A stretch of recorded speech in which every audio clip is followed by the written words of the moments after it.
Bem-vindos a mais um episódio do Nós da Nutrição, um podcast sobre nutrição e seu contexto na vida contemporânea. Aqui quem fala é a Tayana. E eu sou o Pablo Couto. E estamos aqui para desconstruir os nós da nutrição, entre o sabor, o saber e o que fazer.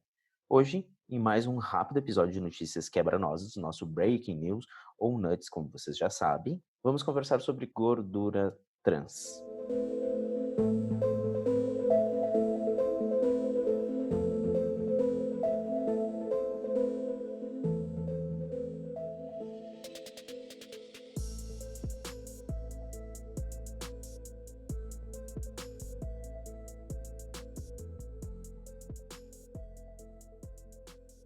Tá, tu sabe o que é gordura trans, do que se alimenta, de onde vem, para onde vai? Olha, pelo conceito que a vida me ensinou, é um tipo de gordura que pode ter na gordura vegetal hidrogenada.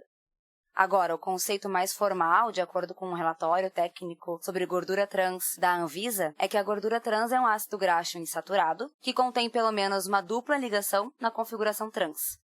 E tem mais, Pablo, essa gordura trans pode ter origem em animais, ruminantes, ou em óleos vegetais. Ok, então, para facilitar, assim, ácidos graxos insaturados e gordura trans pode ser a mesma coisa, já que um está dentro do outro, né? Para facilitar, sim.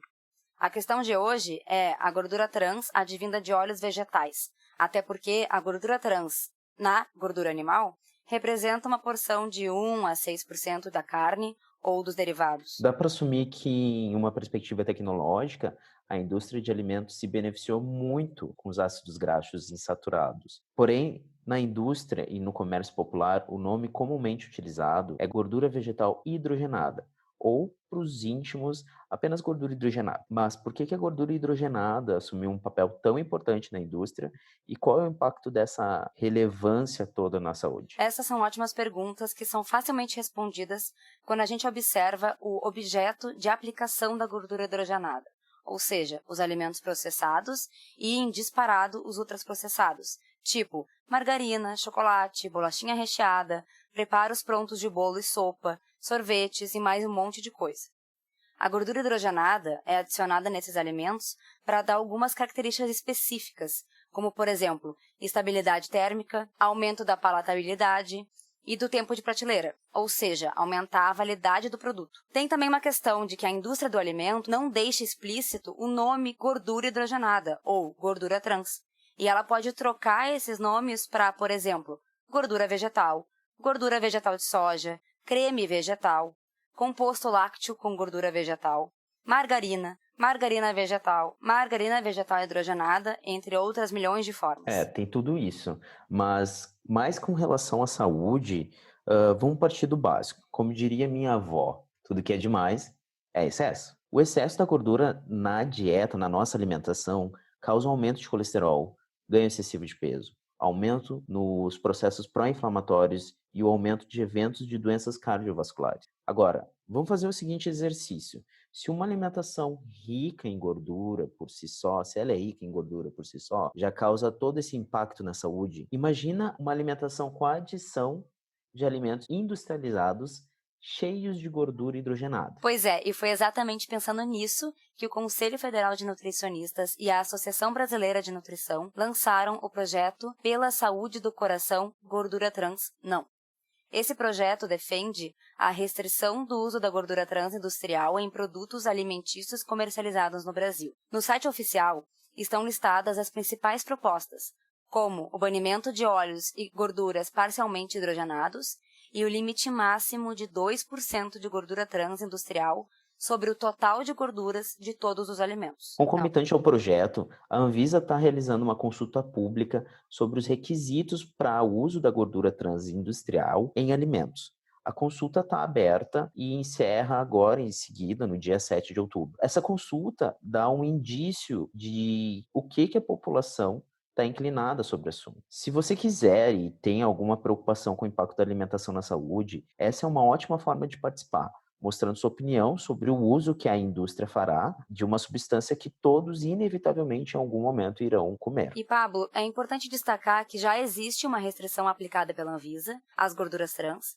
mas a regra atual é de que alimentos que tiverem até 0,2 gramas de gordura trans na composição por porção não precisam declarar que tem gordura trans. E normalmente são classificados como livre de gordura trans. E é aí que mora o problema, pois essa regra abre margem para que a indústria gerencie a porção para que fique abaixo dos 0,2 gramas, além do que, na prática, as pessoas não costumam comer um biscoito e meio, por exemplo, mas sim vários, quando não um pacote inteiro.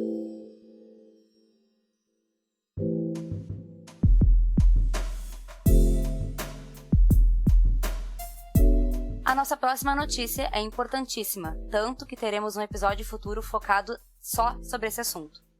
A Anvisa abriu no final de setembro uma consulta pública para as novas normas de rotulagem nutricional de alimentos. O objetivo é revisar as atuais normas brasileiras para rotulagem para facilitar a compreensão das informações nutricionais pelo consumidor. Sabe quando bate aquela dúvida sobre os riscos do alimento? Ou quando tu lê um monte de informação no rótulo e não entende se aquilo é bom ou ruim? Ou quando bate uma certa desconfiança dos valores declarados pela indústria na tabela nutricional? Então, a proposta é deixar mais visível e mais legível os dados nos rótulos, aumentar o detalhamento das informações nutricionais e dar mais precisão dos valores declarados. Como a gente comentou, a gente não vai entrar em maiores detalhes agora, porque o projeto é bem interessante, mas apresenta alguns pontos a serem melhorados. Vamos fazer um episódio mais focado nisso, então fica ligado.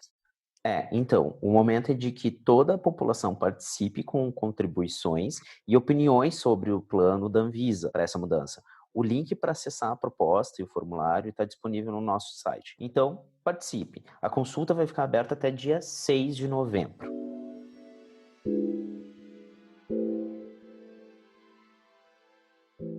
As notícias até agora foram bem inspiradoras até, projetos bem importantes com participação popular.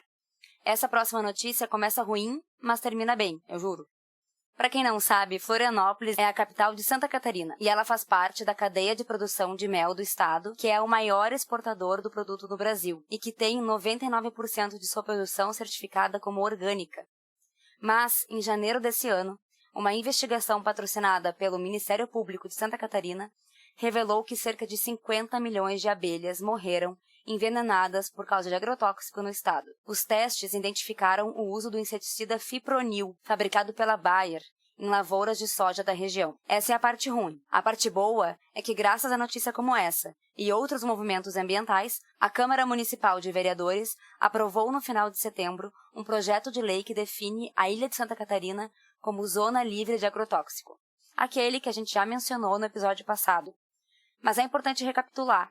No projeto foi fundamental o argumento de que os agrotóxicos não estão apenas nos alimentos, mas contaminam também o solo, o ar, a água e representam um impacto muito negativo para a biodiversidade, para a saúde da população e para o comércio desses produtos. O projeto, para lembrar, é do vereador Marcos José de Abreu, do PSOL, e ele proíbe o uso e o armazenamento de agrotóxicos na produção agrícola, pecuária, extrativista e nas práticas de manejo dos recursos naturais na parte insular do município de Florianópolis, bem específico naquela parte. Já é alguma coisa, mas para virar lei, a proposta depende da sanção do prefeito Jean Loureiro, que deve ocorrer ainda esse mês.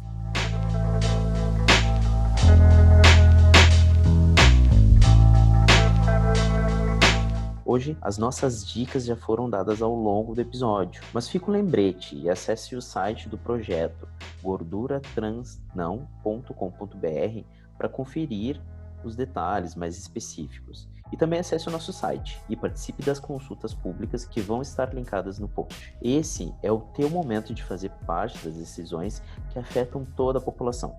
E a gente tem que tomar o nosso espaço nesses momentos. É o nosso dever e direito como cidadão. Não fica só esperando. Contribui, faz a tua parte. Vai lá. Antes das palavras finais, queria lembrar que estamos por aí. Em todas as redes sociais você nos encontra como Nós da Nutrição. E também pode entrar em contato por e-mail em contato@nosanutrição.com.br ou no nosso site nosanutrição.com.br. E queremos agradecer a Ana Luísa Escarparo, de Porto Alegre, pela indicação da notícia da consulta pública do projeto Pela Saúde do Coração, Gordura Trans Não. Você pode nos mandar notícias ou sugestões de assuntos pelas nossas redes também. Obrigada e até o próximo episódio. Tchau, tchau!